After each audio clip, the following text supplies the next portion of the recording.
agarang pagtugon.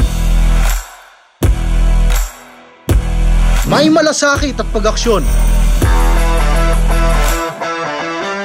May dedikasyon. Serbisyo ni Mayor Vicente B. Amante at ng CIO.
Ako po si Arlene Beltihar, ang City Accountant ng Lungsod ng San Pablo.